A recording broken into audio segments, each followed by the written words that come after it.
Welcome to True Vine Talks with Rachel and Linda on this springy 2024.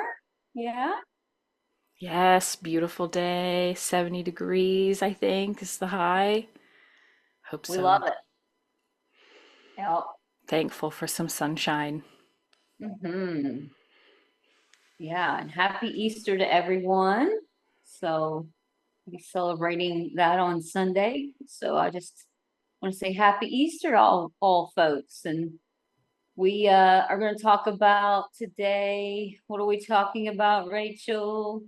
We're going to talk about codependency. What is it? What creates it? And how can we break out of it? This is a term that's just been coming up a lot for me in my sessions recently. People have heard of it or not heard of it, and the ones that have heard of it are a little confused about what it means. So I thought it might be helpful to get some education out there for folks that are curious about it. Excellent. Yeah. What is codependency? Yeah, so this is not a formal diagnosis at all. You will not find this in the diagnostic statistic manual. It's just a term used in the mental health community to describe an unhealthy, toxic relationship dynamic between two people, a Mhm. giver and a taker, right? So the giver is always meeting the taker's needs, right? Always giving empathy and remorse, always apologizing even if they did nothing wrong. And the taker is doing just that, what the word means, right? It's taking it all in, getting all their needs met, and not giving much, if anything, in return. Mm, And so yeah. the giver becomes dependent on the taker becomes dependent on the giver, and this cycle of codependency is created. Yeah, Well defined, Rachel. thank you. Defined. Yeah. And in EFT couples therapy, because y'all bear with me, I didn't do any research today. Um, Sometimes people think the anxious pursuer, the person that's constantly reaching, texting, talking, pursuing, the other person being the taker might look like the avoidant attachment style, that Mm, being someone that's on the island and they're just there and they're just receiving from the pursuer, the ocean, the wave, as described in some of the couples curriculum. The difference is the anxious pursuer is seeking a secure bond and wanting a social reciprocity, the equal exchange. They're not necessarily trying to just give, but it can right. mirror that. It can look like Mm-hmm. Mm-hmm. Yes. Yeah. How would you do like kind of break up the difference between, this is your classic pursuer withdrawer kind of cycle in a relationship that is so common. That's the most common one, I think, right? that. Yeah. Yeah, when couples get into a negative cycle, there's one that's reaching, like, I want to talk about this conflict right now. That's the what we call the pursuer. Like, let's get to the bottom of this. And then there's a withdrawer that, like, this conflict feels like too much. It doesn't feel emotionally safe for me to share how I'm feeling. I'm afraid I'm going to make it worse. I don't want to rock the boat. And so that's what we're calling like the withdrawer. Yeah. So that's pretty normal. That's common. Yeah. That's very different from what we're going to be talking about today in the codependent. Codependent's like the giver is usually well intentioned. They don't realize that they are kind of sabotaging all of their relationships because they tend to not just be in one of these relationships. They tend to all of their relationships kind of mimic this cycle where they are the giver Mm. and their friend, their romantic partner, several family members will Mhm. be takers. Because we've talked about this before, like your brain seeks out what feels familiar and it likes that, like consistent feeling. Like, I know what to expect in this relationship. Nothing. Right? Like that, so that's just like what they're used to, and they unintentionally kind of seek that out. It's like a magnet. They're like drawn to it. Yeah. Yeah. And then they start to feel some resentment then that, evokes a little bit of, oh, well, you know, today's not going to be about me ever. Hmm. You said zero. I love how you said that. I expect that, when I would try to get attention from mom and dad growing up, from my primary caregivers, whomever they were, Hmm. I got nothing back. So I'm used to this. Like what Rachel's saying, that's an attachment, you know, perspective. The people around me don't give back. So I'm cool with just giving, giving, giving until you're not. Then Yeah. what happens, Rachel? You're exhausted, you're resentful, you're burnt out. Um, a Oh, lot of a lot of people hate themselves, yeah. which isn't that ironic? They hate themselves. They feel like it's their fault. Why am I so unlovable that this person will do nothing for me?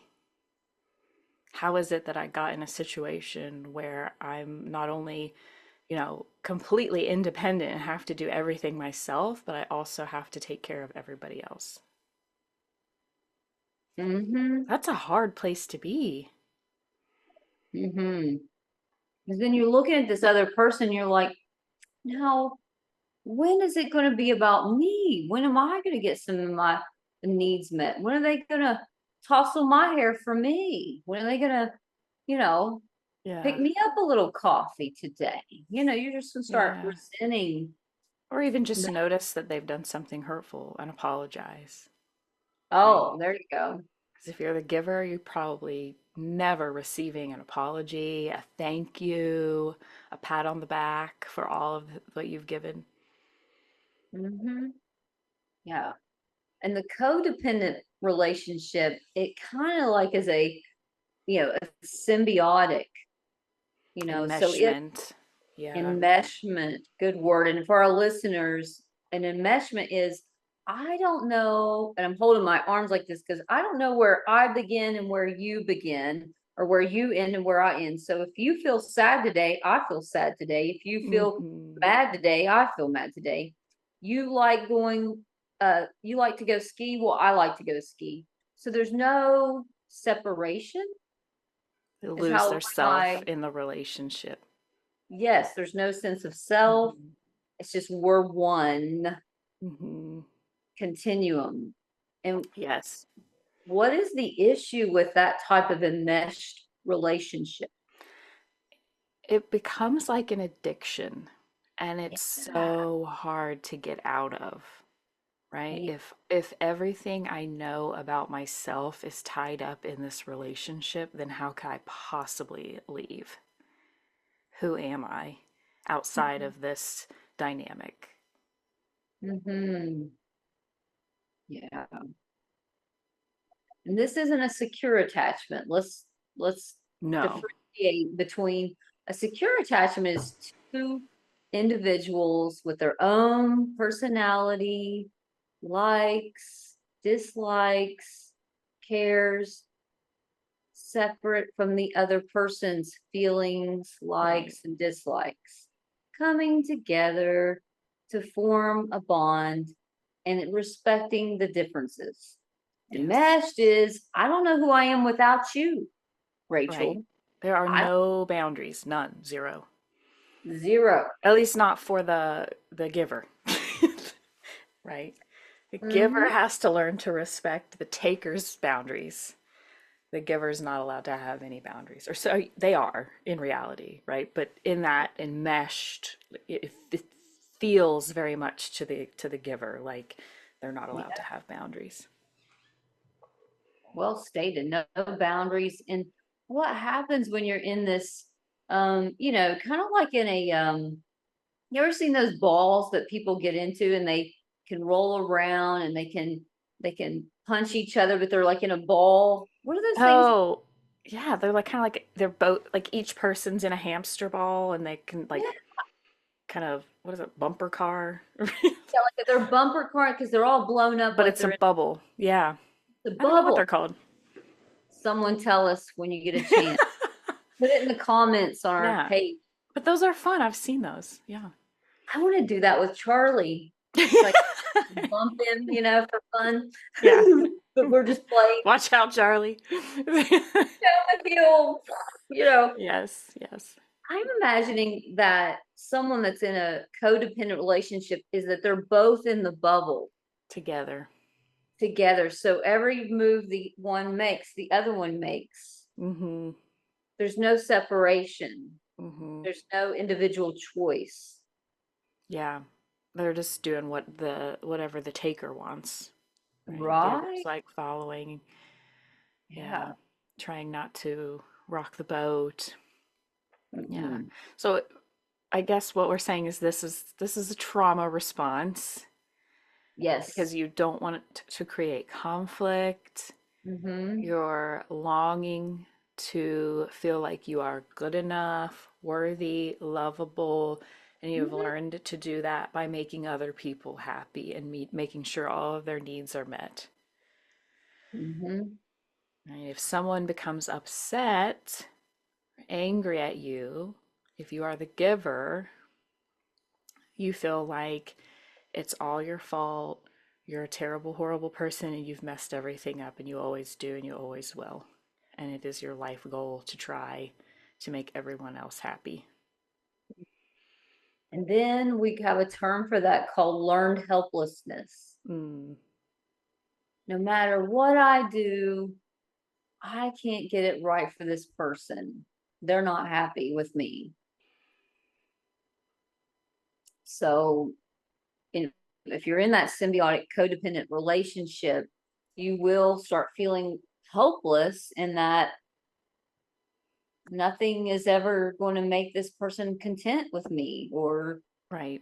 which case we should not be trying and striving to make other people feel good about themselves. That's You you could be an can't. encourager. Yeah. Yeah. Tell me more, Rachel, why you can't do that. Yeah.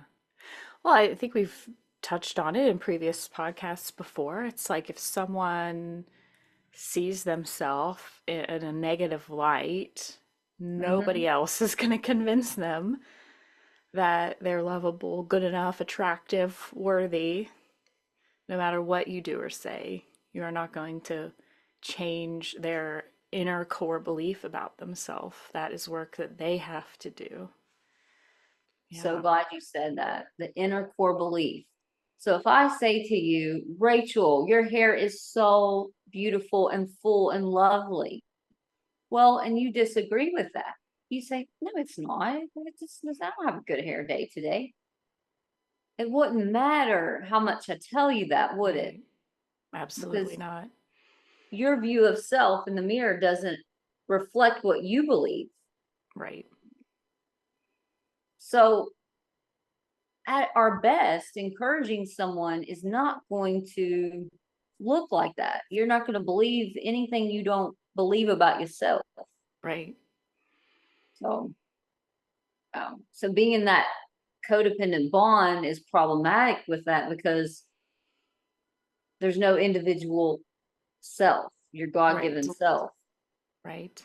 Yeah, you lose yourself. You lose that authentic self in Hmm. trying to maintain some sort of control within Yeah. your life and a relationship. I think it's Gabor Mate. I never know if I'm saying his name correctly. I Oh, I apologize, love that. but Oh, yeah. yeah, he's like a well-known trauma specialist in the mental health field. And he says, I'm going to read it from here. Excess stress occurs when the demands made on a child exceed the developmental capacity to fulfill. Um, so you have a lack of control, you have a lack of information, or you have a lack of certainty. And so that Mm, happens in families where you experience abandonment, rage, addiction, or abuse, because all of those things are outside of a child's control capacity to understand, right? They mhm, don't understand addiction, children. They don't understand when someone just bursts into a rage for seemingly like no reason at all. They don't understand abandonment, someone just leaving. And so, what happens when we don't have the capacity to understand something is that we assume, well, it must be my fault, because that gives us a false sense of control. I can't control what's happening around me in my environment, but I can right. control what I do in response. Mhm, So, it must be me. I must be causing this. And if I'm causing it, then maybe I can do something about it. So I'm going to put all of my feelings and needs aside, mhm, and I'm going to do everything within my power, which I don't really have, right? But I think it's me, right? I'm going to do everything I can to try to prevent this person from bursting into rage, to try to prevent this person from drinking or using drugs, to try to prevent this person from leaving. mhm. And that's how the self is lost. Mm. Well, just so well stated, Rachel. So that touched on a vulnerable part of myself, of like growing up with that. It's like, what can I do to make sure my parents okay? What can I do to make, you know, him happy? What is it going to take? Do I clean a little more? Do I go on a run with him? Do I talk about how awesome he is? I mean, there was just so much, when you're growing up with trauma or an angry parent or an addictive parent, as the kid, you like what Rachel said is it just touched me just now. It's Mm, like you're trying so hard to feel create, safe. yeah, create safety and security in your home that you take on ownership where ownership doesn't rest Yeah. on you. You're taking on ownership and responsibility of somebody else's behavior, lack of Mhm. emotion regulation, feelings, all of that becomes yours. What a heavy burden for anybody to be carrying, especially as a child. Mhm. Yeah. Yeah. It's when you offload that, when you go to counseling and you see a wonderful, awesome Rachel and she helps you unburden that part of self. Oh, my inner child, she doesn't need to take on the parental needs of the parent, those unmet needs of the parent. The child's trying to reparent the parent because they had trauma, and that becomes too heavy, too heavy. And that's how codependency gets created. Is that accurate, Mhm. Rachel? Yeah. Yeah.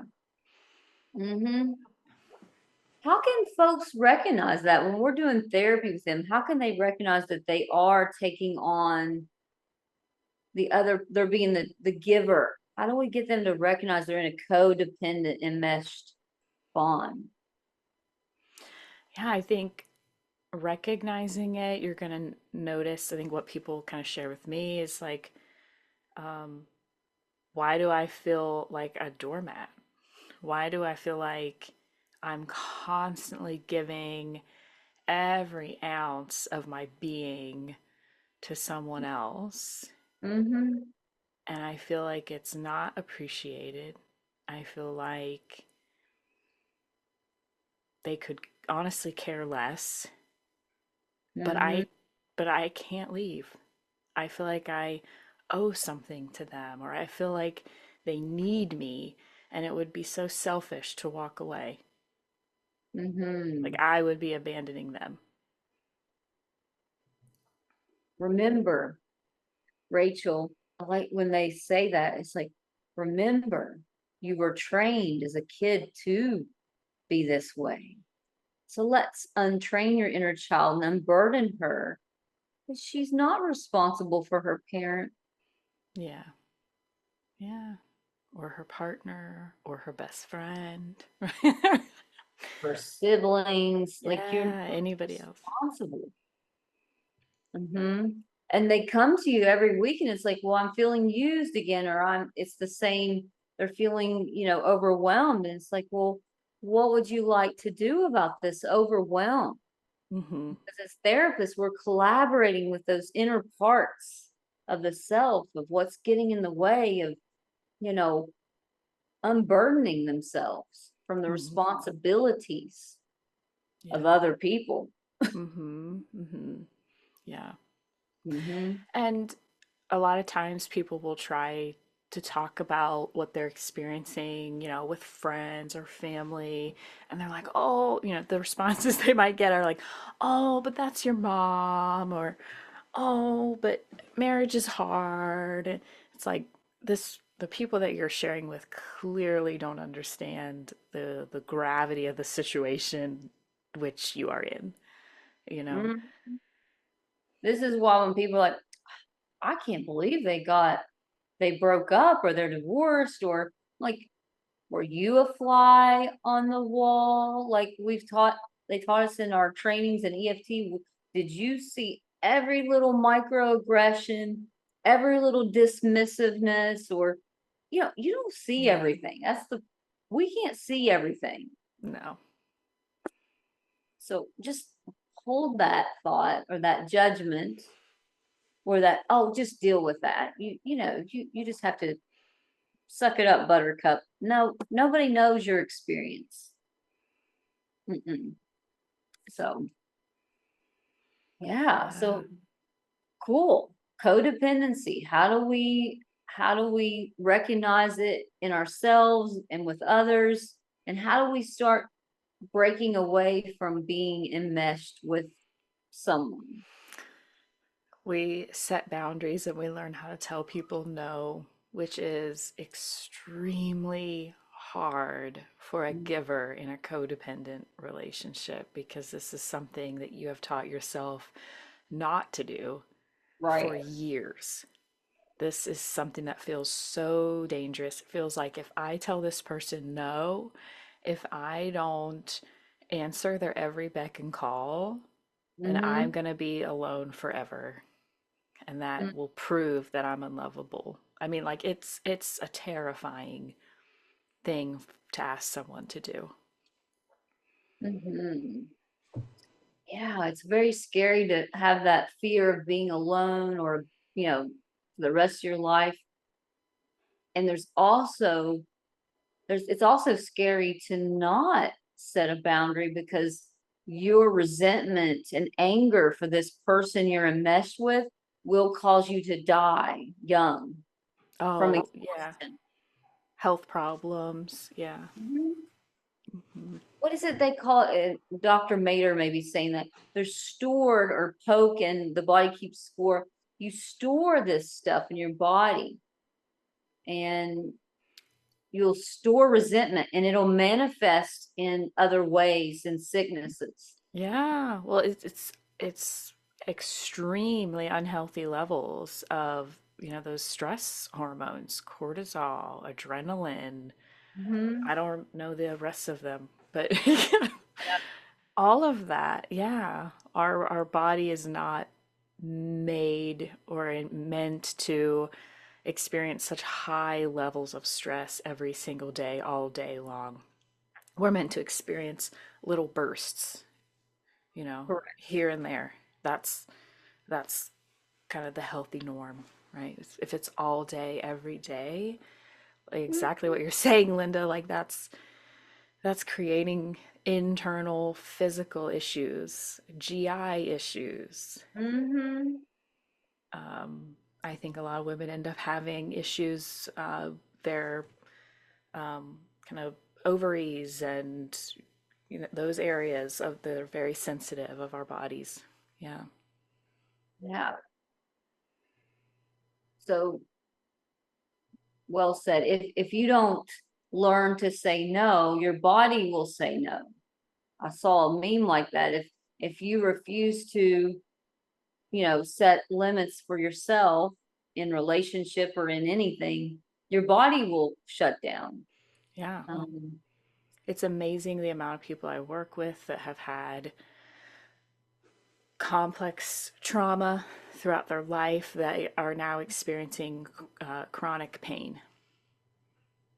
There's mhm. absolutely, undoubtedly a link between unresolved trauma and chronic pain in what I witness. Oh, it's the studies would suggest that is true, It's so sad. Yeah. And not feeling good all of the time is not homeostasis. It's not the norm, like Rachel said, you know.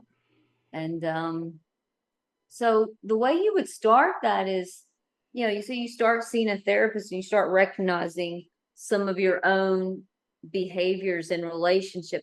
You're giving, you're buying for, you're tending to. However, nothing gets redeposited into your bank account, so to speak. And so you start to feel taken advantage of or resentment.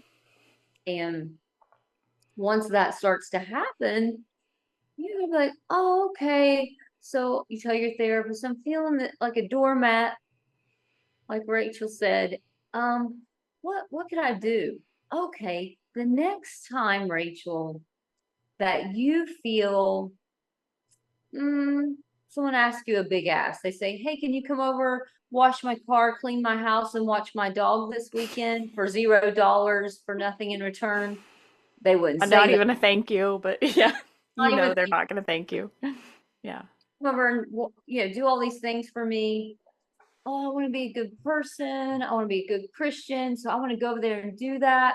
When your body says, I'm tired this weekend, I love to help you out, but something tells me not to do it. You'll hear it. Okay, even if you're in a codependent enmeshed bond, you'll hear the little no. Listen to the little no. Mm, Your body's telling you this is too much. this isn't fair. This isn't right. Yeah. It's too big of an ask. Yeah. You've been taught, if you are that giver, to ignore that little no. And Bingo. it's time to listen to it. Yeah.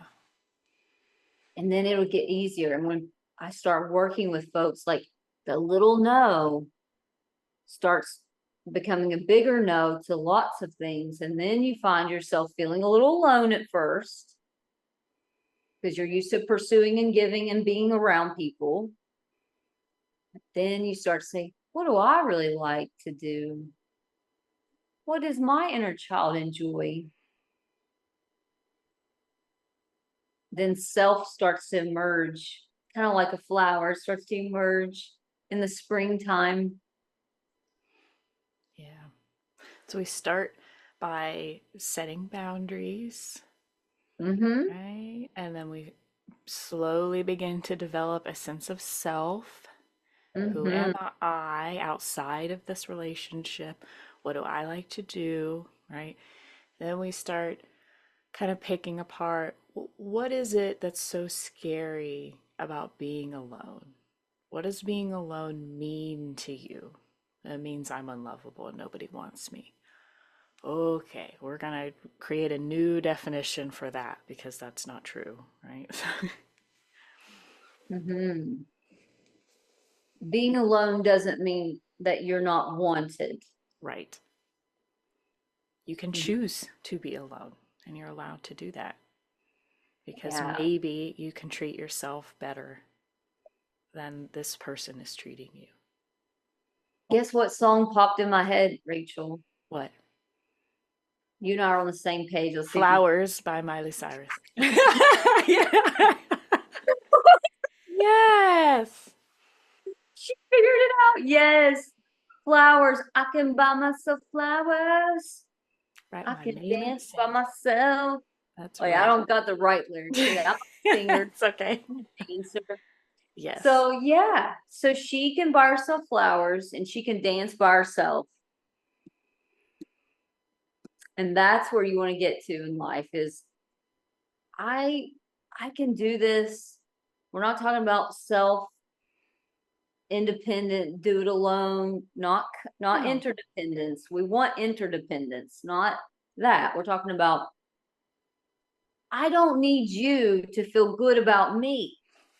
Yes. Fist pump to that. Standing ovation. I I love I love it when a client gets to that place in a session and they share that like realization, and I will literally like stand up and clap for them because it's yes, such a good just moment in time. Wish I could bottle it. I want our listeners to know when you start saying no to enmeshed codependent relationships that you grew up with, you're going to get backlash. You're going to get name calling. You're going to get gossiping. Yes, You're going to the get, taker needs you. mm, They don't do anything for themselves. They nope. have been enabled their entire lives, or most of it, to depend on other people. Mm-hmm.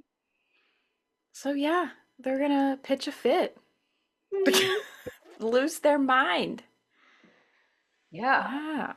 Like, who are you to say you want to do something on a free day? You're supposed to be here taking care of me. Oh, yeah. They might smear your name. They might threaten to harm themselves. I mean, They're out there protesting because you're not there doing all the things for them. mhm. So it's going to be hard, but eventually you emerge, the no gets easier. You know, come over here and watch a movie with me. I know you've been working all week. I don't care. No, it just gets easier and easier. I'd rather chill. And then you start to become your own self. That's what a boundary is. It's like, who am I without this person? Hmm. Yeah. I don't need you to feel good about me. Right. I don't. Yeah. And if you are in a codependent relationship, you are a giver, that sentence that Linda just said, I don't need you to feel good about me, is going to sound so foreign, so alien. Mm-hmm. We get that. Yeah. And make sure you're doing, once you start to kind of sever the codependent and mesh relationships, it's going to feel uncomfortable for you. Like Rachel says in other podcasts, Extremely. window of tolerance, is that right? Yeah. It'll get bigger, Mm-hmm. get bigger. Um, highly encourage you, if you're trying to set those limits with toxic bonds, is to pursue healthy hobbies for you. Yeah. Yeah. Healthy hobbies. Start with little no's. You Mm-hmm. know, build your way up. Instead of cooking their dinner and taking it to them, they can come get their own plate. Yeah, you weren't sent here to rub their feet all day. Although lots of us would love our feet rubbed all day. That's not what people are here for. Right. No, they've got their own life, their own needs, their own longings, their own dreams. And if Yep. someone's getting in the way of you fulfilling that, then they're in the way. They're in the way. Yeah. Yeah. And even if that person's your mom, even if that person's your dad, your Mhm. spouse, Your yeah, sibling, your sibling, auntie, your, best yeah, friend, yeah, yeah. a person that has your best interest at heart, a person that truly loves you, is going to be able to handle a no. Hmm. They might feel disappointed. That's okay. There's a Yeah. difference between being a healthy level of disappointed and like throwing a fit. There's a huge, that is not the same thing. Oh, yeah. Yeah, if my sister can't do something to me, I can say, well, I'm disappointed. And I respect your no. Absolutely. Yeah. Took me a long time to get there. It's not easy, Rachel, and Yeah. but to live out your authentic self and be who you are in the Lord, that's the way. That's the way. Yeah. Well, any more we want to share about codependent bonds, or did we cover everything that we wanted to share? I think so. We talked about, what it is, Mm-hmm. how it's created, and kind of those first steps in getting out, boundaries, figuring out, developing a sense of self, reframing what it Mm-hmm. means to be alone. Yeah. I like that. And if you're in therapy, we would love to have you come see us. If you think you'd like to pursue, you know, breaking some of these codependent tendencies, we would love to help you with that using emotionally focused individual therapy. And we also, Rachel and I like the internal family therapy as well. So, Yeah, I feel like they go hand in hand really well. hmm, Yeah. great topic, Rachel. And I hope this was helpful for folks listening. Yeah. Yeah, at least an introduction. Feel free to do your own research. I think there's two authors. Oh, I got balloons going on my screen. I don't know what that was. I guess if you throw up a peace sign, you get party balloons. There's two authors that are pretty well known when it comes to codependency books, and I'm hoping I get their names right. Well, one is Melanie Beattie, Beattie, I think. Melanie Beattie, and Pia Melody. Like that song has a nice melody. So if you're wanting to do some more research or learn some more on your own time after this Hmm. podcast, you can look up either of those. And they have several books on codependency and how to break out of it. Excellent. Thanks for sharing that, Rachel. Sure. And we hope you all have a wonderful Easter weekend, and hopefully we will get back with you for our next podcast very soon.